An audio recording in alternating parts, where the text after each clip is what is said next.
Hello, ഇതെന്ന് പറയുന്നത് ഞങ്ങളുടെ വാഷ് ബേസ് ഏരിയയാണ്. അപ്പോൾ ഈ ഒരു ഭാഗം ഈ കാണുന്ന രീതിയിലാക്കിയത് എങ്ങനെയെന്നുള്ളതാണ് ഇന്നത്തെ വീഡിയോയിൽ കാണിക്കുന്നത്. അപ്പോൾ വീഡിയോ സ്കിപ്പ് ചെയ്യാതെ അവസാനം വരെ കാണുക. ഇതെന്ന് പറയുന്നത് ഈ വെള്ള കളറായിട്ടിരിക്കുന്നത് കൊത്തി ഇളക്കിയതായിരുന്നു. ഇപ്പോൾ ടെയിലിടാൻ വേണ്ടിയിട്ട് പശ ഒട്ടിപ്പിടിക്കാനായിട്ട് ഇതുപോലെ കൊത്തി ഇളക്കി വെച്ചിട്ടുള്ളതാണ് ഈ കാണുന്നത്. എന്നിട്ട് ഇവിടെ നന്നായിട്ട് കഴുകി വൃത്തിയാക്കി എടുക്കുന്നുണ്ട്. അപ്പോൾ കഴുകുമ്പോൾ അതിൻ്റെ ആ ചെളിയും എല്ലാം അവിടുത്തെ ആ ഒരു മണ്ണ് കൊത്തി ഇളക്കിയ മണ്ണൊക്കെ ഉണ്ടായിരുന്നു. അപ്പോൾ അതൊക്കെ ഒന്ന് നന്നായിട്ടൊന്ന് കഴുകി മാറ്റുകയാണ്. അപ്പോൾ ഇത് നന്നായിട്ടൊന്ന് കഴുകിയെടുക്കാം. അപ്പോൾ കുറച്ച് ടെയില് കുറേ നാളായിട്ട് കൊണ്ടുവച്ചിരിക്കുകയായിരുന്നു. അപ്പോൾ എൻ്റെ വീട്ടിൽ പോയപ്പോൾ അവിടെ നിന്ന് എടുത്തിട്ട് വന്നതായിരുന്നു. അപ്പോൾ കൊണ്ടുവച്ചിട്ട് ഒരു 2 വർഷമായി കാണും. അപ്പോൾ ഇപ്പോഴാണ് ഇടാനായിട്ട് കഴിഞ്ഞത്. അപ്പോൾ ഇത് ചേട്ടനാണ് ഇട്ട് തരുന്നത്. അതായത് ടെയില് കുറച്ച് ഭാഗമൊക്കെ ഇതുപോലുള്ള ഭാഗമൊക്കെ നന്നായിട്ട് തന്നെ കഴുകി ക്ലീൻ ചെയ്ത് എടുക്കുന്നുണ്ട്.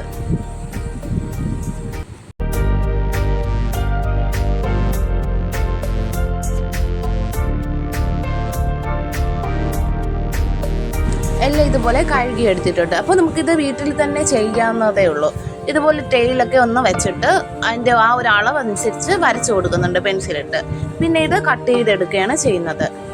എന്നിട്ട് നല്ല അതിൻ്റെതായ ആ അളവിന് വരച്ചെടുത്ത ആ ഒരു വരയിൽ കൂടെ കട്ട് ചെയ്തെടുക്കുകയാണ് ചെയ്യുന്നത്. ഇത് ചെയ്തു തരുന്നത് ചേട്ടനാണ്.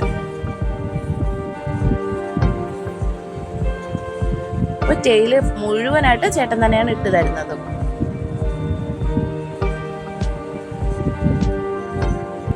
ആദ്യം കിടന്ന വാഷ് ബേസ് ഏരിയ കണ്ടില്ലേ, ഒട്ടും കൊള്ളില്ലാത്ത രീതിയിൽ. അപ്പോൾ ഇതുപോലെ ചെയ്തപ്പോൾ സൂപ്പറായി. അത് കൊണ്ടുവച്ചിട്ട് ഒരു 2 വർഷത്തോളമായി. അപ്പോൾ ഈ ഓണത്തിന് ചെയ്തു തരാമെന്ന് പറഞ്ഞ് അങ്ങനെ ഇപ്പോൾ ചെയ്തു തന്നതാണ്. അടുത്ത് ഈ ഒരു ഭാഗത്തിൻ്റെ അളവാണ് എടുക്കുന്നത്. അതും കൂടി ഇതുപോലെ ഓരോ പീസായിട്ട് വെച്ച് വരച്ച് നോക്കി കട്ട് ചെയ്തെടുക്കുന്നതാണ്. അത് കണ്ടില്ലേ, ഇത്രയും കട്ട് ചെയ്തെടുത്തിട്ടുണ്ട്. ഇനി ഇതുപോലെ എല്ലാം നിരത്തി വെച്ചിരിക്കുന്ന ഈ പീസെല്ലാം എടുത്ത് വെള്ളത്തിലിടുകയാണ് ചെയ്യുന്നത്. ഇതുപോലെ ഒരു ബക്കറ്റിൽ എന്തെങ്കിലും വെള്ളം എടുത്തിട്ട് അതിനകത്ത് ഈ ടെയിലൊക്കെ ഇറക്കി വെച്ച് കൊടുത്താൽ മതി. അതിനുശേഷം ഇതിൻ്റെ സൈഡ് ഭാഗമൊക്കെ ഈ ഒരു പൊങ്ങി നിൽക്കുന്ന ഭാഗമൊക്കെ ചുറ്റുക കൊണ്ടുവന്നിടിച്ച് പൊട്ടിച്ചു കൊടുക്കുകയാണ്. ഒരേ ലെവലിന് ടെയിലിട്ട് കിട്ടാനായിട്ടാണ് ഇത് പൊട്ടിച്ചെടുക്കുന്നത്.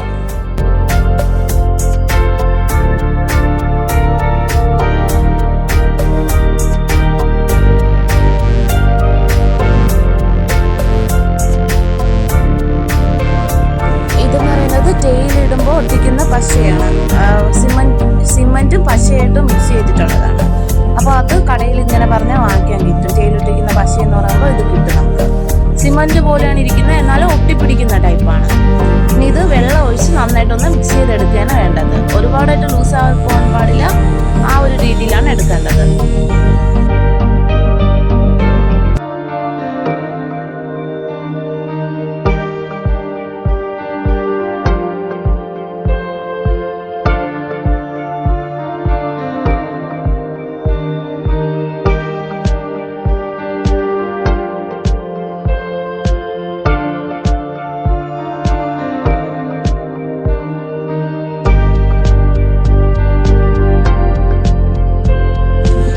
ചെയ്തെടുത്ത ഓരോ പീസും അതിൻ്റെതായ സ്ഥാനത്ത് വെച്ച് അതിൽ കൂടെ ഒട്ടിച്ചു കൊടുക്കുകയാണ് ചെയ്യുന്നത്. ഇനി ഇതെല്ലാം ഇതുപോലെ ചെയ്തെടുക്കണം എല്ലാ ഭാഗത്തും. ഇതുപോലെ ഈ പശ തേച്ച് കൊടുത്തതിന് ശേഷം അതിൻ്റെ പുറത്ത് ടെയിൽ ഒട്ടിച്ചു കൊടുക്കുകയാണ് ചെയ്യുന്നത്. നിങ്ങൾ എൻ്റെ ചാനൽ ആദ്യമായിട്ടാണ് കാണുന്നതെങ്കിൽ ചാനൽ ഒന്ന് സബ്സ്ക്രൈബ് ചെയ്യുക. ചാനൽ സബ്സ്ക്രൈബ് ചെയ്യുമ്പോൾ അതിനടുത്ത് കാണുന്ന ബെല്ലൈക്കണിൽ ഓൾ എന്ന ഓപ്ഷൻ കൂടി ക്ലിക്ക് ചെയ്യുക. എങ്കിലേ ഞാനെടുത്ത വീഡിയോകളുടെ നോട്ടിഫിക്കേഷൻ അതത് സമയം നിങ്ങളുടെ ഫോണിൽ എത്തുകയുള്ളൂ. വീഡിയോ ഇഷ്ടമായാൽ ഒരു ലൈക്ക് കൂടി ചെയ്തേക്കണേ, എങ്കിലേ അത് മറ്റുള്ളവരിലേക്കും ഷെയർ ചെയ്ത് പോകുകയുള്ളൂ.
ടൈല് നല്ലതായിട്ട് ഒട്ടിപ്പിടിച്ചിരിക്കാനായിട്ട് ഇതുപോലെ ഒന്ന് തട്ടി ഉറപ്പിച്ചു കൊടുക്കുക.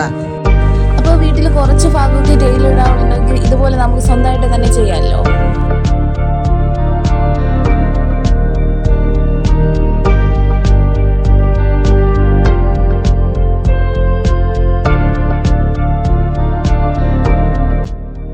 ഇവിടെ ഇത്രയും ഒട്ടിച്ചെടുത്തിട്ടുണ്ട്. ഇതിൻ്റെ സൈഡ് ഭാഗമൊക്കെ ഒട്ടിച്ചെടുത്തതിന് ശേഷം ഒരു കമ്പ് വെച്ച് ഒന്ന് ചാരി വെച്ച് കൊടുക്കുകയാണ് ചെയ്യുന്നത്.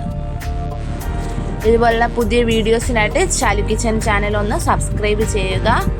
അപ്പോൾ ഇത്രയേ ഉള്ളൂ. ഇത് കണ്ടില്ലേ, ഇതുപോലെ നല്ല സൂപ്പറായിട്ട് വന്നിട്ടുണ്ട്. Thanks for watching.